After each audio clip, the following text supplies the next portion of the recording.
Second biomolecule जो हम discuss करेंगे वो है न्यूक्लिक एसिड्स। फर्स्ट हमने कार्बोहाइड्रेट्स को डिस्कस किया है एंड फर्स्ट जो हमारे मॉलिक्यूल थे कार्बोहाइड्रेट्स वो डेली हमारी एक्टिविटीज के लिए जो हम एनर्जी इंटेक करते हैं फूड की फॉर्म में उसका मेजर सोर्स है। लाइक जो भी आप फ्रूट्स वेजिटेबल्स व्हीट राइस खाते हैं वो सब के अंदर मेजर कंपोनेंट कौन है? कार्बोहाइड्रेट्स। तो कार्बोहाइड्रेट्स का मेन फंक्शन है एनर्जी प्रोवाइड करना, ना सिर्फ एनिमल्स को बल्कि प्लांट्स को भी और माइक्रोब्स को भी। न्यूक्लिक एसिड्स जो हैं ये हम कहते हैं ये जेनेटिक मटेरियल है। एंड फर्स्ट लेक्चर में आपने देखा हो लिविंग थिंग्स के कैरेक्टर्स का, जो हम सेल को डिस्कस करें उसमें हमने बात की थी कि जो जेनेटिक मटेरियल होता है वो जीन्स कैरी करते हैं। जीन्स क्या होती हैं? लाइक सपोज करो अगर ये जेनेटिक मटेरियल है तो अगर हम कह रहे थे कि जेनेटिक मटेरियल का एक सेगमेंट मेरे किसी एक कैरेक्टर को कंट्रोल करता है, लाइक मेरी हाइट कैसी होनी चाहिए है, और अगर मैं कह रही हूँ ये वाला सेगमेंट जो है ये कंट्रोल करता है कि मेरा हेयर कलर कैसा होना चाहिए है, और ये सेगमेंट जो है ये कंट्रोल करता है कि मेरा आईज कलर कैसा होना चाहिए है। तो इट मीन्स के जितने भी कैरेक्टर्स मेरी बॉडी के अंदर, चाहे वो कोई स्ट्रक्चर है, वो कोई फंक्शन हो रहा है, तो सारे कैरेक्टर्स की इन्फॉर्मेशन जीन्स के पास होती है। और जीन्स किसके पास होती हैं? न्यूक्लिक एसिड्स के पास, जो कि क्या है? Genetic material. तो जेनेटिक मटेरियल जो कि हमारी बॉडी में कैरेक्टर्स को कंट्रोल करेगा, जीन्स कैरी करेगा, इसकी दो टाइप्स होती हैं। फर्स्ट टाइप जो हमने देखनी है न्यूक्लिक एसिड की वो है डीएनए, और सेकेंड हम डिस्कस करेंगे आरएनए। डीएनए की फुल फॉर्म है deoxyribo nucleic acid and RNA की फुल फॉर्म है राइबो न्यूक्लिक एसिड। और ये दोनों ही जेनेटिक मटेरियल्स हैं। इनमें से जो मेन जेनेटिक मटेरियल है वो है डीएनए। आरएनए के मल्टीपल और भी फंक्शन होते हैं, ये हम डिस्कस करेंगे जब हम आरएनए की कंप्लीट डिटेल देखेंगे। और दोनों के फंक्शन में सिमिलैरिटी के साथ साथ दोनों के स्ट्रक्चर में भी बहुत ज्यादा सिमिलैरिटी मौजूद होती है, और थोड़ी बहुत वेरिएशन क्या होती है डीएनए और आरएनए के स्ट्रक्चर में उसकी हम डिटेल देखते हैं। तो इससे पहले कि न्यूक्लिक एसिड की दोनों टाइप्स की स्ट्रक्चर्स की डिटेल हम देखें, न्यूक्लिक एसिड्स को न्यूक्लिक एसिड्स क्यों कहते हैं वो भी नोट कर लें। तो फर्स्ट टाइम जिस साइंटिस्ट ने न्यूक्लिक एसिड को डिस्कवर किया था, साइंटिस्ट का नेम है फ्रेडरिक मिशर, जिसने 1869 में पस सेल्स के अंदर जो व्हाइट ब्लड सेल्स से उसमें फर्स्ट टाइम इसको आइसोलेट किया था। और ये पस सेल्स उसने कहाँ से लिए थे? ये हॉस्पिटल की एक बैंडेज से उसने सेपरेट किए, जो उसके अंदर WBC से उसके अंदर फर्स्ट टाइम न्यूक्लिक एसिड को देखा गया। और किस ईयर में देखा था? 1869 में। ईयर भी याद रखिएगा और साइंटिस्ट का नेम भी याद रखिएगा, ऑब्जेक्टिव में आपको आ सकता है। एंड फर्स्ट टाइम WBCs के ये देखा गया था न्यूक्लियस के अंदर, तो इसलिए फर्स्ट टाइम जो टर्म फ्रेडरिक मिशर ने इसको दी थी, इसको बोला था न्यूक्लियन। फिर न्यूक्लिक एसिड में न्यूक्लिक जो टर्म है वो शो करती है कि हमने इसको आइसोलेट किया है WBCs के न्यूक्लियस से, और एसिड टर्म ये शो करती है कि न्यूक्लिक एसिड जो होते हैं ये एसिडिक होते हैं, इनकी pH जो है ये लेस देन 7 होती है। और एसिडिक क्यों होते हैं? क्योंकि इसमें हमने ड्रॉ करना है फॉस्फेट ग्रुप। वो फॉस्फेट ग्रुप क्या करेगा? न्यूक्लिक एसिड्स को, मींस के डीएनए और आरएनए को एसिडिक कैरेक्टर्स दे रहा होता है। न्यूक्लिक एसिड बिकॉज एक बायोपॉलीमर है, और कोई ना कोई मोनोमर जो है ये रिपीट होके इस लार्जर बायोपॉलीमर्स को क्या कर रहा होगा? बना रहा होगा। तो अगर ये मेरे पास एक बायोपॉलीमर है तो इसके अंदर ये एक स्ट्रक्चर है जिसे हम मोनोमर कहते हैं, जो कि सबसे छोटा होता है, और बार बार यही रिपीट हो रहा है और रिपीट होके कंप्लीट एक स्ट्रक्चर को बनाएगा। इट मीन्स कि अगर ये बड़ा सा मॉलिक्यूल मुझे नजर आ रहा है तो इस बड़े मॉलिक्यूल के अंदर एक रिपीटिंग यूनिट मौजूद है। इस रिपीटिंग यूनिट को हम क्या कहते हैं? मोनोमर। और न्यूक्लिक एसिड के केस में ये जो मोनोमर है इसका नेम होता है न्यूक्लियोटाइड्स। क्योंकि न्यूक्लिक एसिड की भी दो टाइप्स हैं, डीएनए एंड आरएनए। तो अगर सपोज करें ये वाला जो मॉलिक्यूल है ये डीएनए का है, तो इसका जो रिपीटिंग यूनिट है उसे हम न्यूक्लियोटाइड तो कहेंगे, लेकिन स्पेसिफाई करने के लिए जो डीएनए का न्यूक्लियोटाइड होगा उसे हम कहना शुरू कर देते हैं डीऑक्सीराइबोन्यूक्लियोटाइड। तो डीएनए का जो न्यूक्लियोटाइड है उसे हम क्या बोलेंगे? डीऑक्सीराइबोन्यूक्लियोटाइड्स। और इसी तरह से अगर हम सपोज कर लें ये न्यूक्लिक एसिड आरएनए है, तो आरएनए का जो मोनोमर होगा वो न्यूक्लियोटाइड तो होगा ही, लेकिन हम उसको स्पेसिफाई अगर कर दें तो उसे क्या बोलेंगे? Ribo nucleotides. और जैसा कि मैं आपको पहले बता चुकी हूँ कि डीएनए और आरएनए का न्यूक्लियोटाइड सिमिलर है, जस्ट उसके अंदर स्लाइट वेरिएशन होती है। वो स्लाइट वेरिएशन कहाँ पे होगी उसकी बात करते हैं और दोनों के न्यूक्लियोटाइड्स को कंपेयर करते हैं। सो न्यूक्लियोटाइड की डेफिनेशन अगर आप लिखना चाहें तो आप लिख सकते हैं smallest unit present in nucleic acids, या फिर आप कह सकते हो repeating unit of nucleic acid is called nucleotide. So rotating unit या फिर मोनोमर्स ऑफ न्यूक्लिक एसिड्स। तो ये मल्टीपल हम डेफिनेशंस यूज करते हैं न्यूक्लियोटाइड्स के लिए, जो कि स्मॉलेस्ट यूनिट है किसका, न्यूक्लिक एसिड्स का। ये भी न्यूक्लियोटाइड है, ये सब न्यूक्लियोटाइड्स हैं। और न्यूक्लियोटाइड रिपीट होके थाउजेंड्स की फॉर्म में अटैच होके क्या करता है, न्यूक्लिक एसिड्स को बनाता है। तो अभी हम कंपेयर करने लगे हैं डीएनए और आरएनए के न्यूक्लियोटाइड्स को कि उनके स्ट्रक्चर में कहाँ कहाँ वेरिएशन मौजूद होती है। न्यूक्लियोटाइड चाहे डीएनए का है या आरएनए का है, दोनों के न्यूक्लियोटाइड्स में 3 कंपोनेंट्स मौजूद होते हैं। जो पहला कंपोनेंट होता है उसे हम कहते हैं पेंटोज शुगर, सेकंड कंपोनेंट को हम कहते हैं नाइट्रोजनस बेसिस, और थर्ड ग्रुप को हम कहते हैं फॉस्फेट ग्रुप या फॉस्फोरिक एसिड भी कहते हो। इस रो में हम मेंशन करेंगे डीएनए के न्यूक्लियोटाइड के ये 3 कंपोनेंट कौन कौन से होते हैं, और यहाँ पे हम देखेंगे आरएनए के न्यूक्लियोटाइड में ये 3 कंपोनेंट्स कौन कौन से होते हैं। पहला कंपोनेंट जो कि डीएनए और आरएनए के न्यूक्लियोटाइड्स के अंदर मौजूद होता है वो है पेंटोज शुगर। एंड अगर आपको याद हो तो पेंटोज शुगर एक कार्बोहाइड्रेट है और ये एक मोनोसेक्राइड है जिसमें कितने कार्बन होते हैं, 5 कार्बन। सो 5 कार्बन कंटेनिंग मोनोसेक्राइड मौजूद होता है किसके अंदर, न्यूक्लियोटाइड के स्ट्रक्चर के अंदर, जिसे हम क्या बोलेंगे, पेंटोज शुगर। डीएनए के केस में जो पेंटोज शुगर है इसको हम कहते हैं ये है डीऑक्सीराइबोस, एंड आरएनए की पेंटोज शुगर को हम कहते हैं राइबोज। स्ट्रक्चर में आपको ड्रॉ करवाऊंगी और पहले मैं आपको राइबोज का स्ट्रक्चर ड्रॉ करवाऊंगी। राइबोज मोनोसेक्राइड में फ्यूरानोज रिंग होती है क्योंकि इसके 5 कॉर्नर्स होते हैं। एक कॉर्नर पे है ऑक्सीजन, रिमेनिंग 4 कॉर्नर्स पे ये क्या मौजूद होता है, कार्बन। क्योंकि ये था पेंटोज शुगर तो जो 5th कार्बन होता है वो इस तरह से रिंग के बाहर हैंग हो रहा होता है। एंड आपको पता है कि कार्बोहाइड्रेट्स में हर एक कार्बन के साथ आपने हाइड्रोजन और हाइड्रोक्सिल को रखना होता है। ये प्रीवियस लेक्चर्स में आपने कार्बोहाइड्रेट्स की डिटेल पढ़ी है। तो अगर मैं आपकी आसानी के लिए नंबरिंग कर दूं तो ये है 1st कार्बन, ये है 2nd, 3rd, 4th और ये 5th कार्बन रिंग के बाहर मौजूद है। 2nd कार्बन का ये जो मैंने हाइड्रोक्सिल और हाइड्रोजन यहाँ पे आपको अटैच करवा के दिखाया है, इसको मैं हाईलाइट करूंगी। और ये जो 2nd कार्बन का हाइड्रोक्सिल है, अगर मैं इसका ऑक्सीजन रिमूव कर दूंगी तो ये राइबोज कन्वर्ट हो जाता है किसके अंदर, डीऑक्सीराइबोज में। डी का मीनिंग होता है डेफिशिएंट होना, एब्सेंट होना किसी चीज का। और किस चीज का एब्सेंट होना, ऑक्सी मीन्स ऑक्सीजन का, किस में से, राइबोज में से। एंड राइबोज के किस कार्बन में से, 2nd कार्बन से।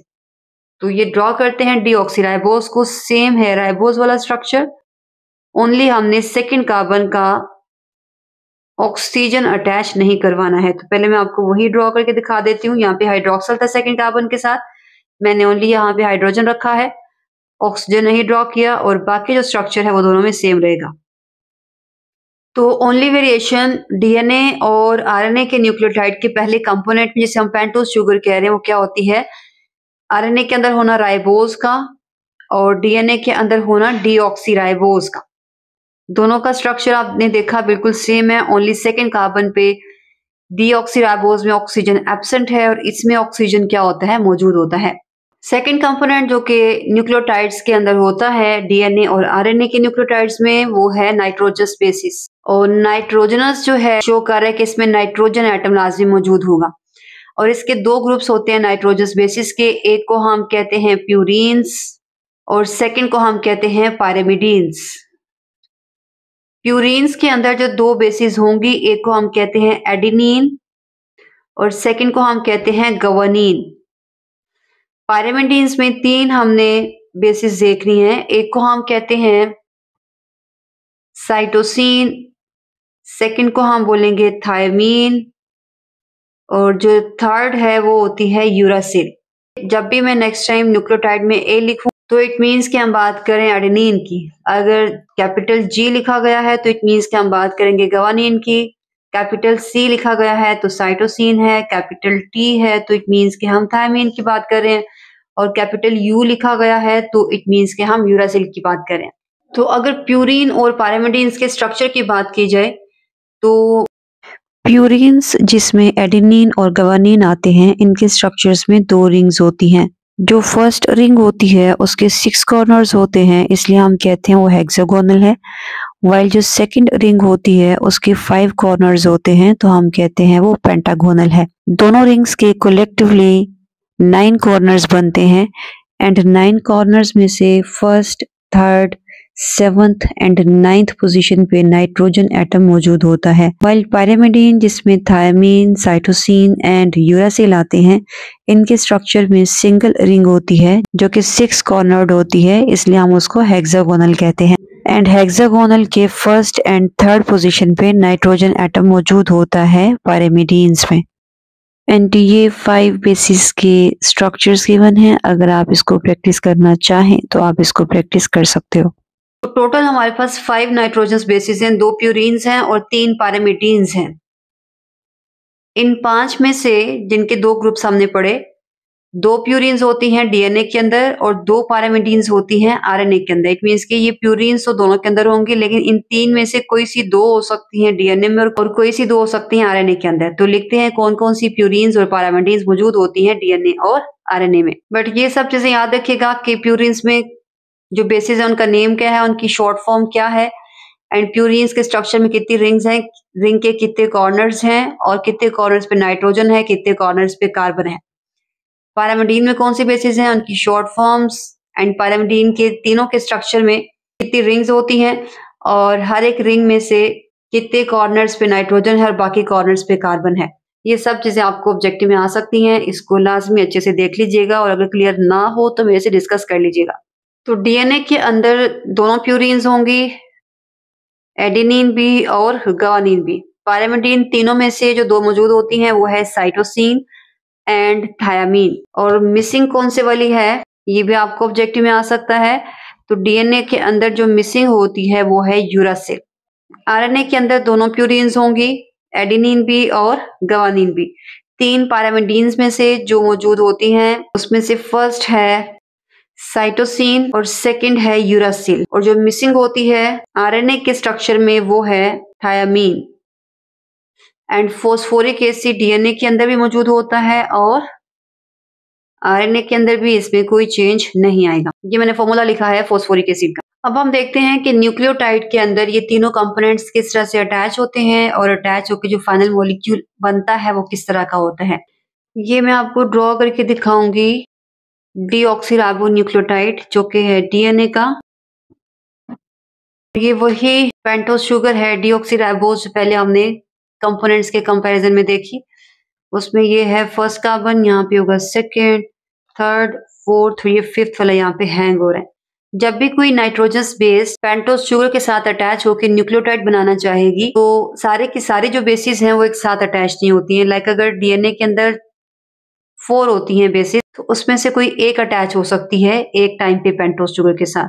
तो कोई भी नाइट्रोजस बेस यहाँ पे अटैच आप करवाएंगे, और अटैच करवाने के लिए मैं सपोज करें यहाँ पे अटैच करवा देती हूँ ये एडेनिन। ये जो हाइड्रोक्सिल ग्रुप होगा ये बेस के हाइड्रोजन के साथ मिलके क्या बना देगा, वाटर मॉलिक्यूल। तो नाइट्रोजस बेस और पेंटोस शुगर में ये वाला जो लिंकेज बनता है इसे हम कहते हैं, यह है ग्लाइकोसिडिक बॉन्ड।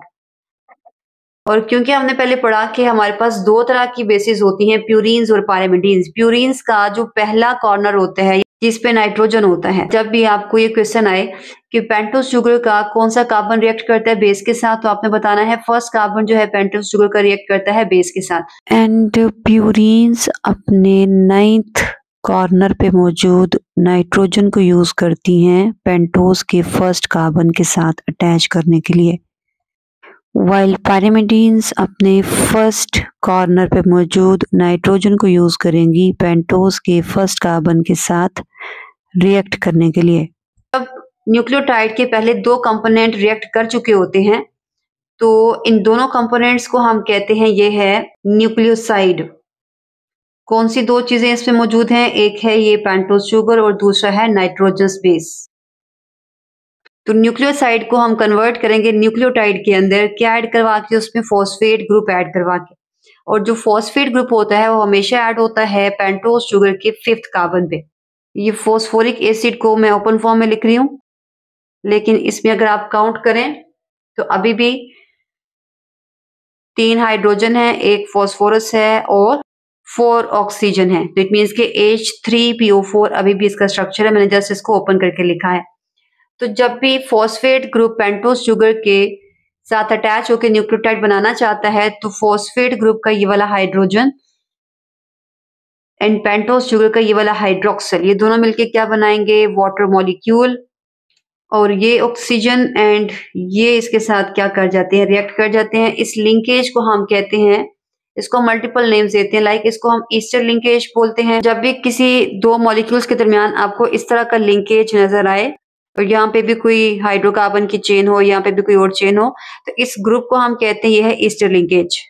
और ये हम लिपिड्स में पढ़ेंगे, ये जहाँ कहीं पे एसिड और अल्कोहल होते हैं उनके रिएक्ट करने से मिलके बनता है। तो ये फॉस्फोरिक एसिड था, ये इसके हाइड्रोक्सिल के साथ रिएक्ट कर रहा है, तो इसे हम ईस्टर लिंकेज बोलेंगे। जो फाइनल फॉर्म बनती है ये वाला हाइड्रोजन निकाल के और ये वाला हाइड्रोक्सिल निकाल के। अगर मैं आपको ये दोबारा फिगर ड्रॉ करके दिखाऊं तो ये मैंने न्यूक्लियोटाइड का स्ट्रक्चर ड्रॉ कर दिया, जिसमें आपको क्लियर नजर आ रहा होगा, फर्स्ट कार्बन के साथ नाइट्रोजनस बेस और फिफ्थ कार्बन के साथ फॉस्फेट ग्रुप। ये जो लिंकेज है, इस लिंकेज की हम बात कर रहे थे कि ये लिंकेज अगर आप कंपेयर करें तो ये बिल्कुल आपको ईस्टर लिंकेज लगता है, लेकिन ईस्टर लिंकेज में एक्चुअल में होता है कार्बन और यहाँ पे क्या होता है, फॉस्फोरस। तो इसलिए इस ईस्टर लिंकेज को हम क्या लिखते हैं, ये है फॉस्फो ईस्टर लिंकेज। और ईस्टर लिंकेज भी कह सकते हो, फॉस्फो ईस्टर लिंकेज भी कह सकते हो, फॉस्फो डाई ईस्टर लिंकेज भी कहते हैं। उसकी बात हम बाद में करेंगे जब हम मल्टीपल न्यूक्लियोटाइड्स को अटैच करवाएंगे। तो ये न्यूक्लियोटाइड का है कंप्लीट स्ट्रक्चर। यहाँ पे न्यूक्लियोटाइड में एक फॉस्फेट भी हो सकता है, आप दो भी यहाँ पे अटैच करवा सकते हो, थर्ड भी अटैच करवा सकते हो। और ये याद रखिएगा कि न्यूक्लियोटाइड में तीनों कंपोनेंट्स होंगे और अगर ये वाला कंपोनेंट फॉस्फेट मिसिंग है तो उसे हम न्यूक्लियोसाइड कहते हैं। इसके मल्टीपल क्वेश्चंस बनते हैं कि न्यूक्लियोटाइड में से क्या चीज माइनस कर देंगे तो न्यूक्लियोसाइड बनता है, तो आपने बताना है ये फॉस्फेट ग्रुप जिसे हम फॉस्फोरिक एसिड कह रहे हैं। और न्यूक्लियोसाइड में क्या चीज ऐड करते हैं तो न्यूक्लियोटाइड बनता है, उस केस में आपका आंसर क्या होगा, फॉस्फेट ग्रुप। हमने कहा था कि कोई एक बेस जो है वो पेंटोस शुगर के साथ अटैच हो सकती है। चारों बेसिस जो डीएनए या आरएनए के अंदर होती है वो एक साथ अटैच नहीं होती। तो एक बेस के अटैच होने से जो नेम बनेगा हमारे न्यूक्लियोसाइड का वो क्या हो सकता है, उसकी बात हम करते हैं, जिसे हम बोलेंगे नोमेनक्लेचर।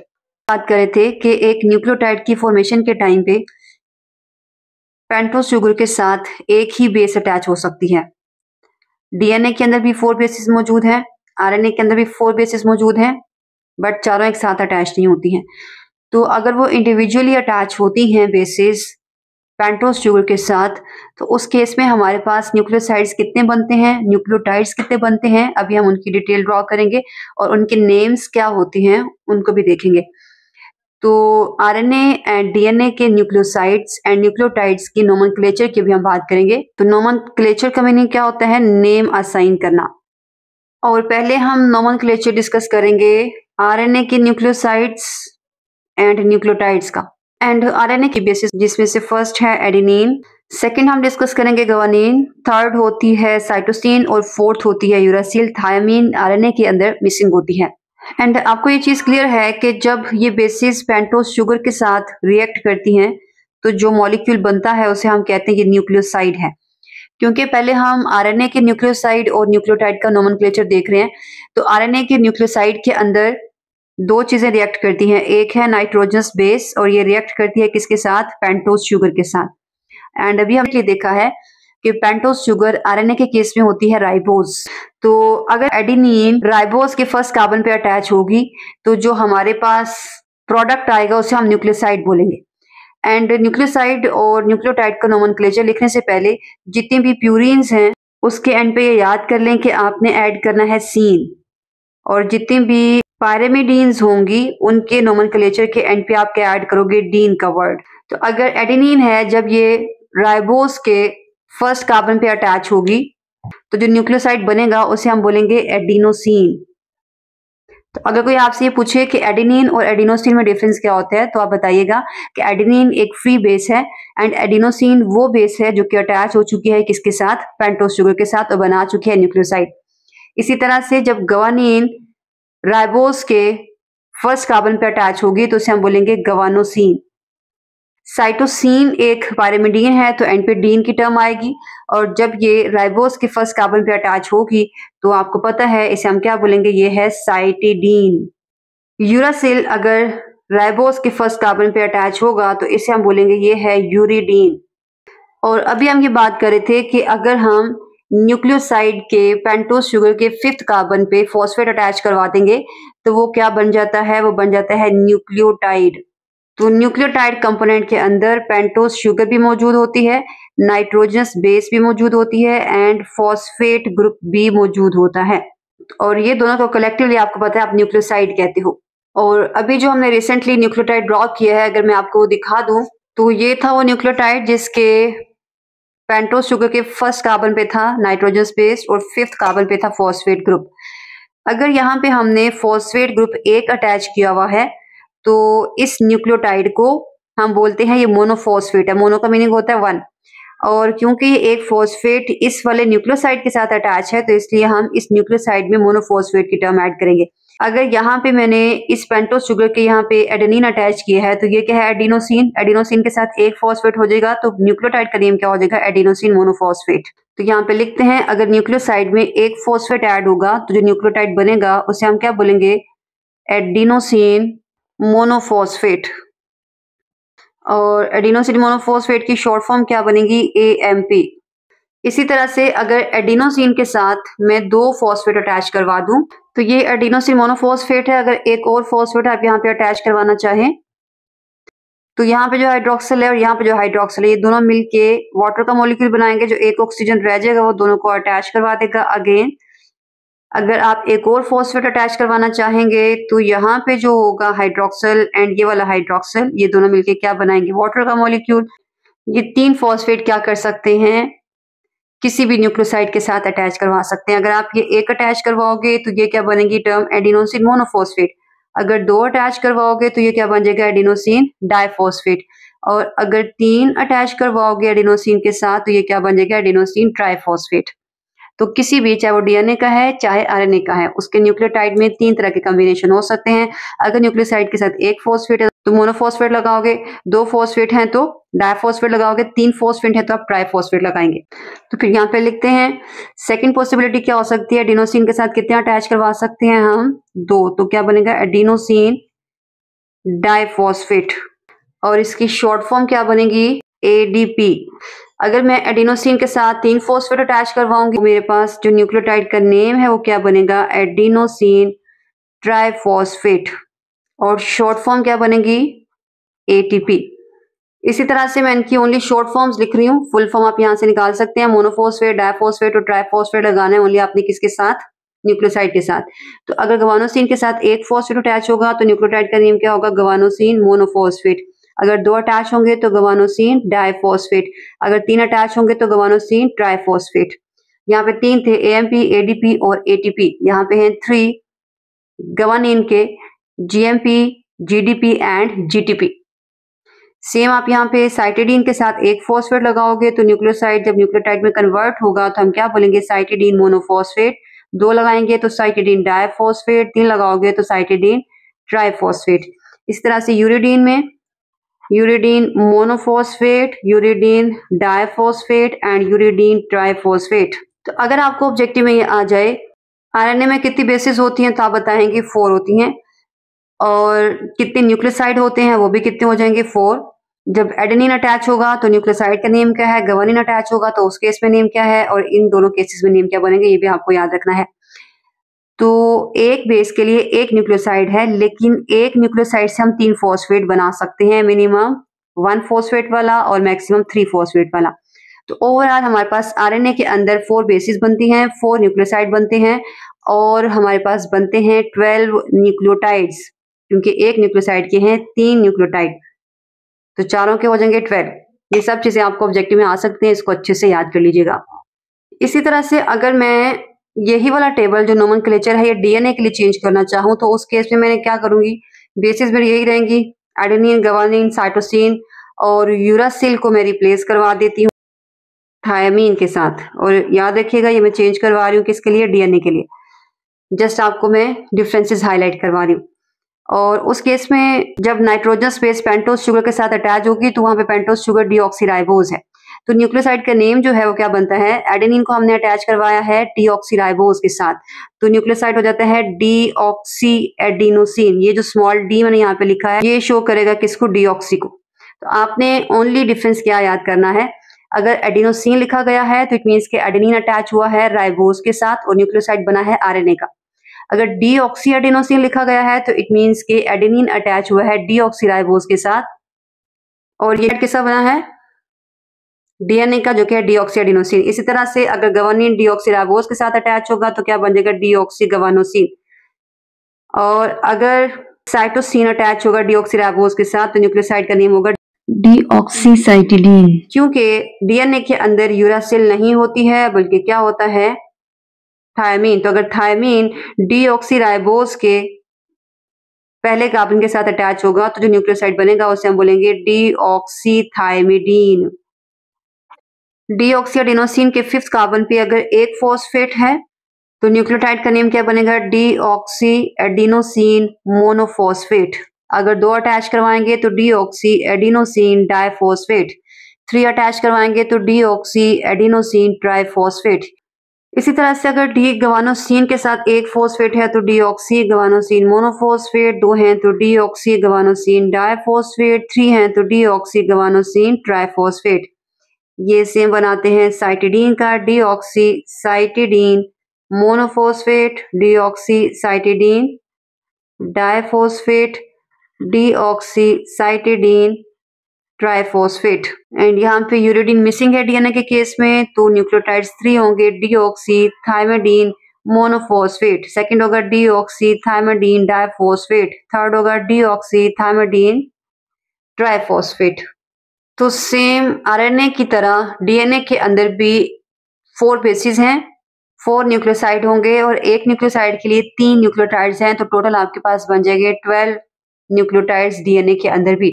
मल्टीपल टाइप के क्वेश्चन आ सकते हैं। अगर आपको कहीं पे लिखा आ जाए गवानोसिन एंड डीऑक्सी गवानोसिन, दोनों में डिफरेंशिएट कर, उस केस में आपने बताना है दोनों न्यूक्लियोसाइड्स हैं, बट जो गवानोसिन है इसमें गवानीन अटैच है राइबोज के साथ, इसमें गवानीन अटैच है डीऑक्सी राइबोज के साथ।